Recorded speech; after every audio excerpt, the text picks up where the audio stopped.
İclasın əvvəlində Lyova Mnatsakanyanın müdafiəçisi Oqtay Mədətov vəsatət verərək fasilədə təqsirləndirilən şəxslə konfidensial görüşmək istədiyini dedi.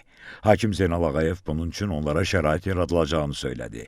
Sonra təqsirləndirilən David Manukyan vəsatət verərək ona qarşı irəli sürülmüş ittihamla göstərilən bəzi xüsusatlarla razılaşmadığını bildirdi.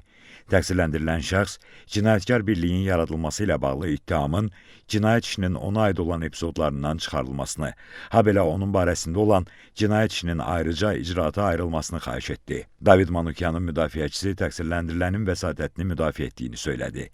Vəsatətə münasibət bildirən dövlət ittihamçısı Fuad Musayev dedi ki, hazırda sübutların qiymətləndirilməsi mərhələsi deyil.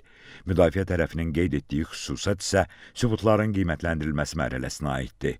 İttiham tərəfi həmin məsələyə məhkəmə istintaqı yekunlaşdıqdan sonra çıxışlarda fikir bildirəcəyini dedi. Habelə dövlət ittihamçısı məhkəmə tərəfindən sübutlara müşavirə otağında hüquqi qiymət verəcəyini də xatırlatdı. Məhkəmə zərərçəkmişlərin nümayəndəsini də dinlədikdən sonra qərar qəbul etdi. Qərara əsasən vəsatət əsassız olduğu üçün təmin edilmədi. Sonra Madat Babayanın vəkili Leyla Namazzadə vəsatətlə çıxış edərək hüquqlarını müdafiə etdiyi təqsirləndirilən şəxsə qarşı irəli sürülən ittihamdan bəzi epizodların çıxarılmasını xahiş etdi. Təqsirləndirilən Madat Babayan vəsatətlə razı olduğunu bildirdi. Dövlət ittihamçısı Təranə Məmmədova vəsatətdə qeyd olunan halların prosesin hazırki mərhələsinin predmetinin olmadığını xatırladaraq diqqətə çatdırdı ki, məhkəmə bunu müşavirə otağında qiymətləndirir. Məhkəmə vəsatətdə qeyd olunan hallara müşavirə otağında baxılaraq qiymətləndiriləcəyini bildirdi və vəsatəti baxılmamış saxladı. Təqsirləndirilən Bako Saakyan isə ötən iclasda təqdim etdiyi sübutların tədqiqi ilə bağlı hüquqlarını müdafiə edən vəkilin suallarını cavablandırdı. Bundan sonra Lyova Mnatsakanyanın müdafiəçisi təqsirləndirilən şəxslə görüşərkən hüquqlarını müdafiə etdiyi şəxsin cinayət işinə əlavə olunması üçün ona şəxsi arxivindən bir neçə sənəd verdiyini bildirdi və onları məhkəməyə təqdim etdi. Təqsirləndirilən Levon Balayanın vəkili Saqi Məmmədov da hüquqlarını müdafiə etdiyi şəxslə konfidensial görüşmək istədi. Hakim Zeynal Ağayev fasilədə onlara şərait yaradılacağını bildirdi. İclasın sonunda prosesə sədrlik edən hakim məhkəmə istintaqının yekunlaşdırılması ilə bağlı tərəflərin fikirlərini öyrəndi. Tərəflər məhkəmə istintaqının yekunlaşdırılmasına etiraz etmədilər. Baş prokurorun böyük köməkçisi Vüsal Əliyev ittiham tərəfinin məhkəmə baxışı zamanı təqdim olunan sübutlarla kifayətləndiyini bildirdi.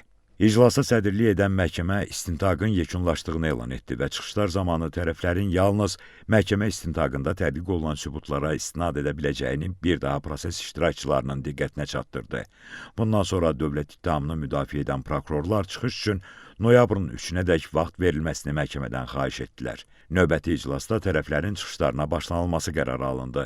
Məhkəmə prosesi noyabrın 3-də ittiham tərəfinin çıxışları ilə davam etdiriləcək. Bakı Hərbi Məhkəməsində hakimlər Zeynal Ağayevin sədrliyi, Camal Ramazanov və Ana Rızayevdən ibarət tərkibdə keçirilən məhkəmə iclasında zərərçəkmiş şəxslərin bir qismi, onların hüquqi varisləri və nümayəndələri də iştirak edirlər. Qeyd edək ki, Ermənistan dövlətinin, onun dövlət qurumlarının vəzifəli şəxslərinin, hərbi qüvvələrinin və qanunsuz silahlı birləşmələrin bilavasitə rəhbərliyi və iştirakı, şifahi yazılı qaydada verdiyi tapşırıq, göstəriş və təlimatları, maddi, texniki, şəxsi heyətlə verdiyi dəstəyi, mərkəzi qaydada idarəçiliyi əsasında, eləcə də ciddi nəzarət altında Azərbaycan ərazisində daxili və beynəlxalq hüquq normalarına zidd şəkildə Azərbaycana hərbi təcavüz etmək məqsədi ilə yaradılmış, həmçinin Robert Köçəryan, Serj Sarkisyan, Vazgen Manukyan, Vazgen Sarkisyan, Samvel Babayan, Vitali Balasanyan, Zori Balayan, Seyran Ohanyan, Arşavir Qaramyan, Monte Melkonyan və digərlərinin rəhbərliyi, bilavasitə və dolayı iştirakları ilə Ermənistan dövləti, o cümlədən sözügedən cinayətkar birliyi tərəfindən aparılan